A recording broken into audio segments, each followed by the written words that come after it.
Good afternoon, good morning, good evening, depending on what time of the world you're in. It is a global world, right? That we're all in now. It's pretty obvious from this whole pandemic thing that we're all in this little blue boat in a sea of stars together. So, what about some of the decisions that humanity's been making in these past weeks? Some of them have been good, some of them have been bad, right? Um, but I guess like a lot of it, what people are doing kind of depends on the perspective that they're looking at the problem with. I mean, right? There's this huge coronavirus pandemic happening, right? And so, how do you look at it, right? Is it through the lens of what's important for the healthcare system to keep functioning?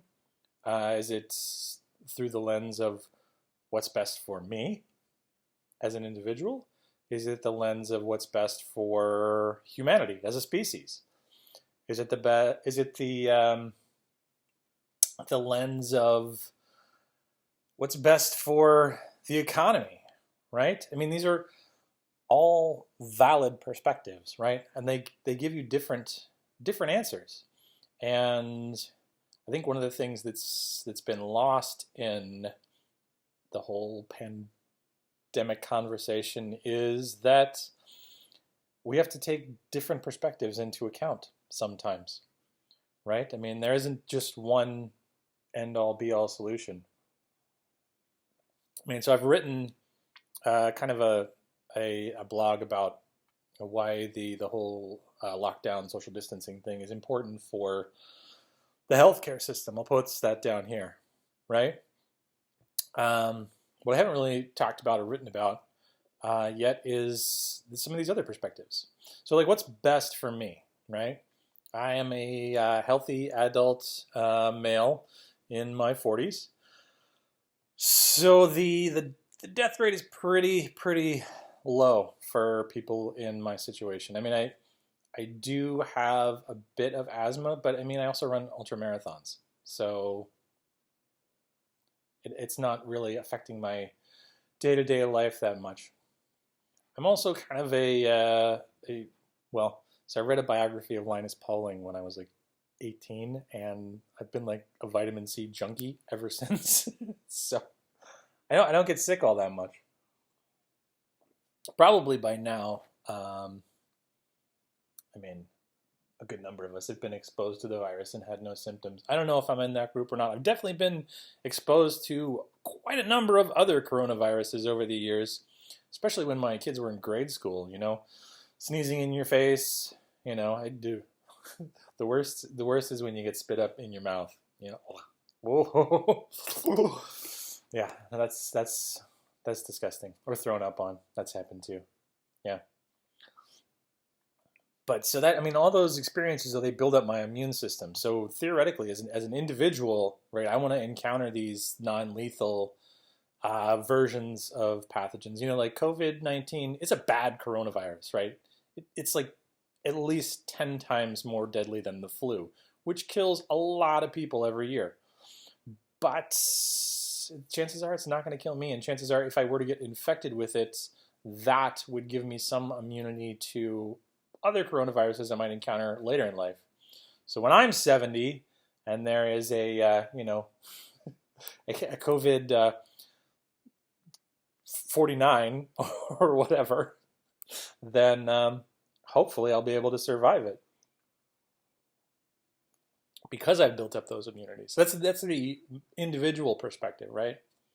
And then I guess as a species perspective, we want to think about the evolutionary stuff, like, and this is going to sound harsh and eugenics, right?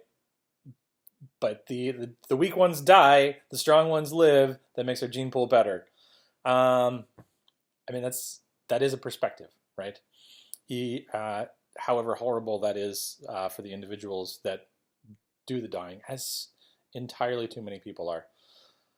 But I mean, it's still a perspective. We still have to take it into account and and deal with it. And then there's this perspective of the economy, and a lot of places have gone into this lockdown state without really thinking it through. I mean, if you're going to lock down a place that has minimal social support for people who can no longer work at the lower echelons of society, you destroy the economy. You don't have people, going out to restaurants. You don't have people buying services anymore. You get this downward tailspin. You could end up with, 10% unemployment, 20% unemployment, 30% unemployment, after months. These people are not just going to sit in their houses and starve to death because you told them to. I mean, this is just from the perspective of societal engineering, this is a bad idea. What's happening in a lot of places? I mean, look at India. They just locked down the country. They've got guys with sticks on the road beating people for going out.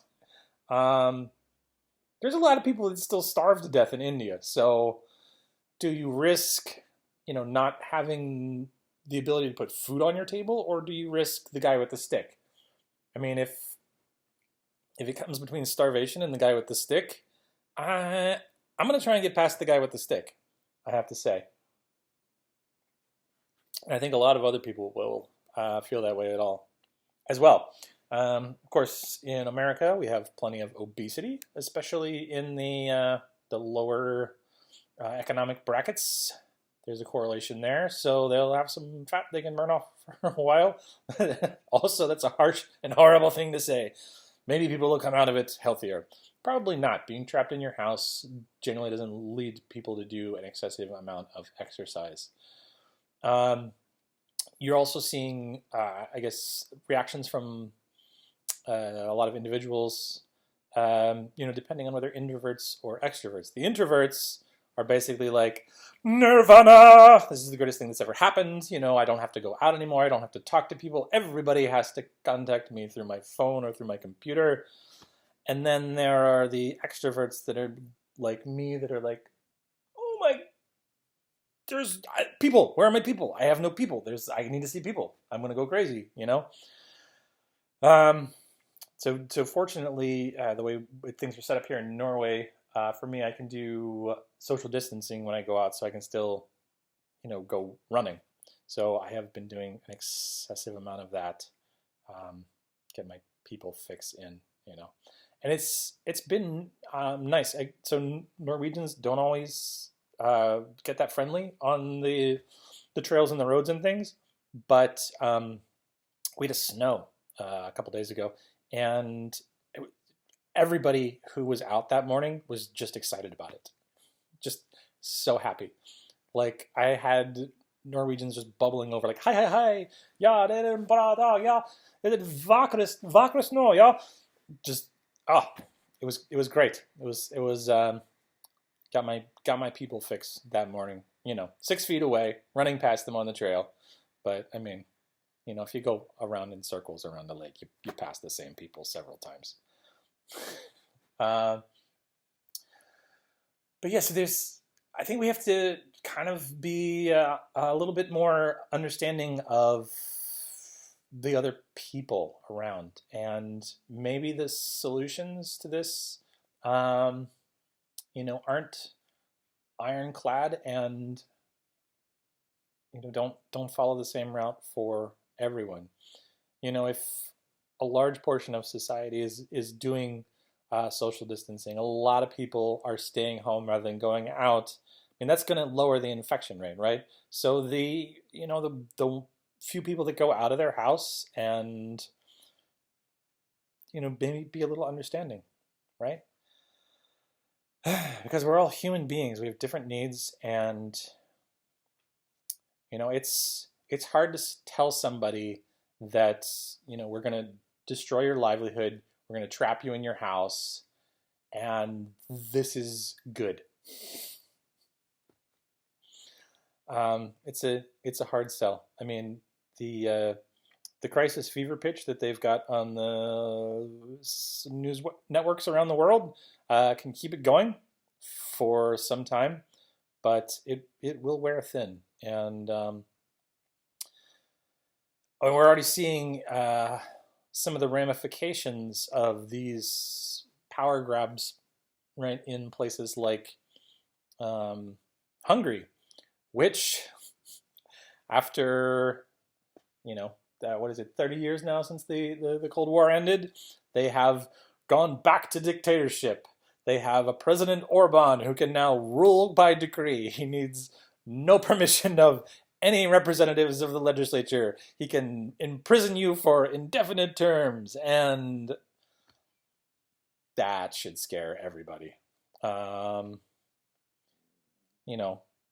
Merkel coming on TV and giving a long speech how this is a historic situation where we're giving up our democratically won freedoms of assembly, freedoms of movement, freedoms to trade for short-term flattening of the curve so that the healthcare system doesn't break down.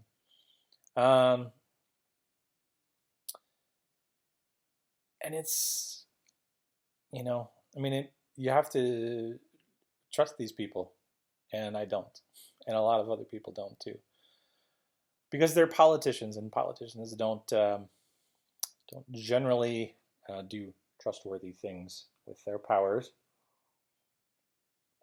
which is why they need to be checked. And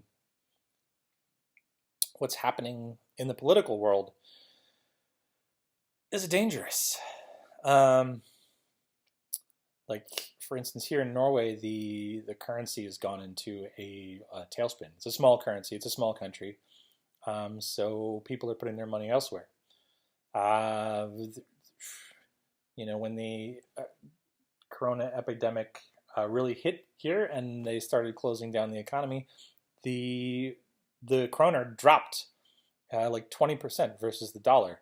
The dollar is going to be insulated from a lot of this just because it's a currency of refuge. So in hard times, people go to the currencies that they're most likely to be able to trade. I mean, Norway is a smart, rich country, so they're probably not going to go into some sort of hyperinflationary Venezuelan situation. But there's much less probability of that happening with major world currencies like the dollar and the euro. So people are putting their wealth there where they can.